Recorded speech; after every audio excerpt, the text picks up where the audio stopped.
Hello friends, Babita की रसीली रसोई में आप सभी का स्वागत है। आप सभी को नागपंचमी की हार्दिक शुभकामनाएं। आज नागपंचमी के अवसर पर हमने कुछ डिशेस तैयार किए हैं जो कि सभी के घर में ज़्यादातर बनते ही हैं। इसमें से कुछ चीज़ें ऐसी हैं जो सभी के घर बनती हैं और सभी लोग उसको पसंद भी करते हैं। इसके अलावा और भी चीज़ें आप बनाकर तैयार कर सकते हैं जो भी आपको पसंद हो। सबसे मेन चीज़ है यहाँ की दाल वाली पूड़ी, जिसे हम लोग दल भरी पूड़ी कहते हैं। और साथ ही हमने यहाँ पर इस चने को भी तैयार किया है। चने को हमने 10-12 घंटे के लिए रात में भिगो कर रख दिया था और 10-12 घंटे में चने अच्छे से फूल भी चुके हैं। अगर लगे चने को भिगोने में देर हो गई और समय भी बहुत कम है तो आप यहाँ पर गर्म पानी का यूज़ करके चने को भिगो सकते हैं।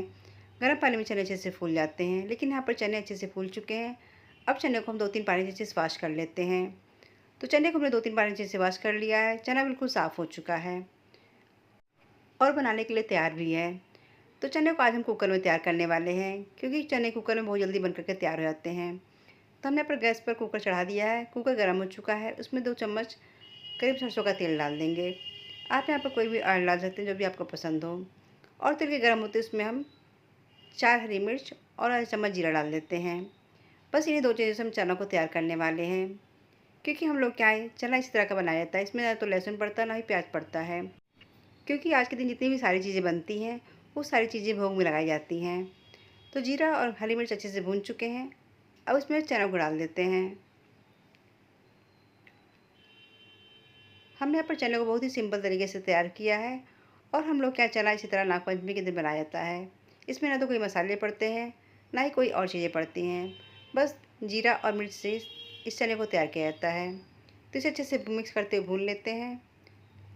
चना हल्का सा भून चुका है और उसमें डाल देते हैं टेस्ट अकॉर्डिंग सफ़ेद नमक।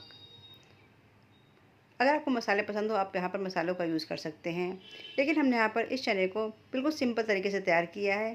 ना तो किसी मसाले का यूज़ किया है, ना हमने यहाँ पर प्याज लहसुन का यूज़ किया है। तो इसे एक बार हम अच्छे से फिर से मिक्स कर लेते हैं ताकि नमक सारी जगह अच्छे से मिल जाए।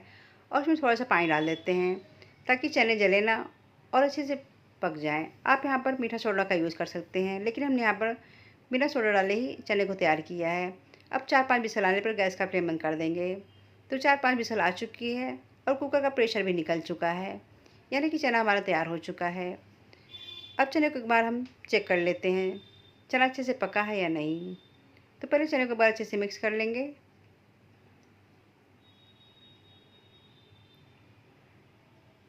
चना अच्छे से पक चुका है और इसमें पानी भी बिल्कुल नहीं है और चने का साइज़ भी काफ़ी बड़ा हो चुका है। अब इसका एक दाना निकाल कर हम हाथों से दबा कर देख लेते हैं। तो चना अच्छे से मैश हो रहा है, यानी कि ये चना बिल्कुल परफेक्ट तैयार हो चुका है। अब चने को हम एक बॉल में पलट लेते हैं, क्योंकि इसी कुकर में हम और सारी चीज़ों को तैयार करने वाले हैं। इस तरह का चना भी खाने में बहुत ही टेस्टी लगता है। ना तो कोई मसाले होते हैं, ना ही लहसुन प्याज होता है। ये खाने में बहुत अच्छा लगता है और नागपंचमी के दिन इसी तरह का चना बनाया भी जाता है। हमारे ऊपर साइड में सभी के घर ऐसे ही चना बनता है, जिसमें प्याज लहसुन का यूज़ बिल्कुल नहीं होता है। और इस तरह के चने को बनाने में समय बहुत कम लगता है। बस 4-5 विसल में चना अच्छे से पक जाता है और साइज़ देखिए कितना काफ़ी बड़ा हो चुका है। और ये नागपंचमी का बिल्कुल ख़ास पकवान ये चावल का अनरसा, जो कि सभी के घरों में आता भी है और लोग बनाते भी हैं। अनरसा बनाने के लिए बिल्कुल समय भी नहीं था, इसलिए हमने अनरसा को मार्केट से मंगाया है।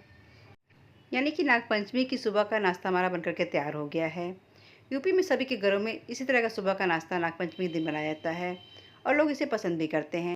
हमारे पास बिल्कुल समय नहीं था सुबह में कि हम अनरसे को तैयार करें, इसलिए हमने यहाँ पर अनरसे को मार्केट से मंगा कर यूज़ किया है। लेकिन हमने अनरसे का वीडियो दोपहर में तैयार भी किया है, जो कि आप अगले वीडियो में देखने वाले हैं। अनरसे को हमने बिल्कुल परफेक्ट तरीके से तैयार भी किया है। तो टेस्टी अनरसा और चना बनकर के तैयार हो गया है। अब हम इस चने और अनरसे को सभी को सर्व कर देते हैं। तो ये हो गया हमारा सुबह का नाश्ता। और हमने दोपहर के खाने में बहुत सारी चीज़ें भी तैयार की हैं। तो हमने यहाँ पर सुबह में ये चना तैयार किया था, तो कुछ चना बच गया है और ये चावल का अनरसा हो गया, जो कि है नागपंचमी की बिल्कुल ख़ास चीज़। और हमने यहाँ पर बनाया है पुलाव और साथ में ही बनाई है हमने यहाँ पर गर्मा गर्म पूड़ियाँ, जो कि त्यौहार पर ज़्यादातर लोग बनाते ही हैं।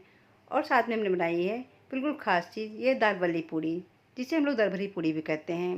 ये चने की दाल से बनाई जाती है, खाने में बहुत ही टेस्टी होती है। और इसकी फीलिंग देखिए क्या गज़ब की फीलिंग है।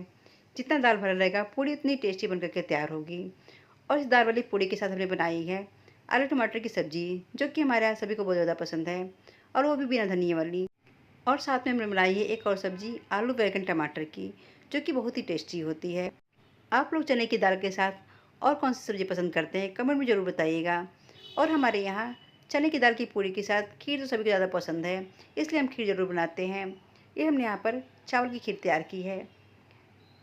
यानी कि सारे डिशेज़ हमारे बनकर के तैयार हो गए हैं। तो नाग पंचमी के अवसर पर बनने वाला सारा पकवान हमारा बनकर के तैयार हो गया है। ये हो गई गर्मा गर्म सिंपल पूड़ी, ये हो गया पुलाव, और ये हो गई आलू टमाटर की बिना धनिया वाली सब्ज़ी, और आलू बैंगन टमाटर की सब्ज़ी, अनरसा, और सिंपल चना। ये सारी चीज़ें बिल्कुल तैयार हो चुकी हैं। और साथ ही साथ हमने यहाँ पर दाल वाली पूड़ी भी तैयार की है, जिसे सर्व किया हमने खीर और सब्ज़ी के साथ। तो नाग पंचमी के टेस्टी पकवान हमारे सारे बनकर के तैयार हो गए हैं। तो अगली वीडियो मेरे अनरसे की आने वाली है, उसमें मैं अनरसे को बिल्कुल परफेक्ट तरीके से बनाकर तैयार भी किया है। तो आप लोग उस वीडियो को ज़रूर से ज़रूर देखिएगा। अगर ये नागपंचमी में बनने वाला पकवान पसंद आए तो वीडियो को लाइक करिएगा, चैनल को सब्सक्राइब और शेयर कीजिएगा। तो मिलते हैं ऐसी रेसिपी के साथ, तब तक के लिए बाय एंड टेक केयर।